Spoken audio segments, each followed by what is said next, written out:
According to a range of objective metrics, the fundamental drivers of U.S. economic performance are all positive. However, tunnel vision frames the public discourse and has fueled the now widespread belief that the economy is weak and that Americans are in bad financial shape. Why is the economy widely believed to be in crisis when really it's doing just fine? One theory is that the human brain is hardwired to think that recent events influence the future more than they really do.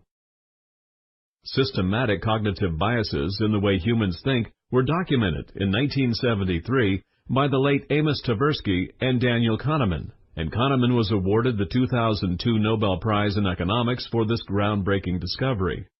A cognitive bias that tends to overestimate the importance of dramatic recent events may explain why so many Americans think the economy is in crisis, when objective metrics overwhelmingly show that the economy is doing just fine. Americans are still traumatized from the Great Recession, the worst financial crisis since 1929 that occurred in 2008. Deep psychological wounds take time to heal, and many people can't accept that the economy is good again. American political leaders have been of little help.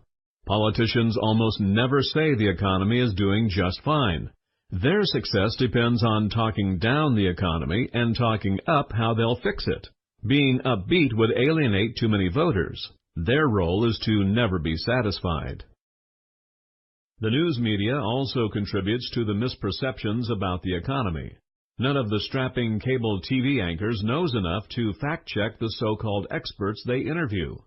For example, people commonly believe that Americans have not had a pay hike in 15 or 20 years.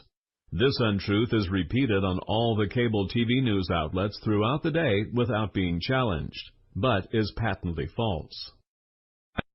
Cognitive biases, a failure of leadership, and a media that shows no appreciation for the math driving the economy. It's a perfect storm of factors complicating our understanding of what's true. So, here are the facts. We're experiencing the best economic expansion since the economic peak of 2006 and 2007.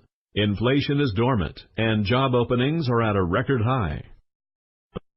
The last such wondrous economic period was in 2007. That was an asset bubble. People were using their homes like ATM machines and went on buying sprees fueled by bad loans. This economic expansion is different, however, and the strong economy is for real, not the result of a debt binge. Like the little engine that could, the economy is rolling along at a slow, sustainable growth rate. Historically, economic downturns in the U.S. were often caused by the Federal Reserve's policy mistakes. The Fed has tightened when it should have loosened credit, or vice versa. But because inflation has been so low, the Fed has room for error. We could list 20 recently released data points illustrating how smoothly the economy is running. But this one chart exposed the myth that Americans are in a bad financial mess. In 1980, 38% of American households were in the middle income bracket, versus just 32% now. Similarly, about 24% were classified as poor or near poor in 1980 versus 20% recently. That's really good news, and it is the most recent data available. The ranks of the upper middle income class have swollen. Since 1980, the share of the population of Americans in the upper middle income category nearly doubled, from 15 to 29%. And that's a key engine of growth for the consumer-driven American economy. That's what makes America great.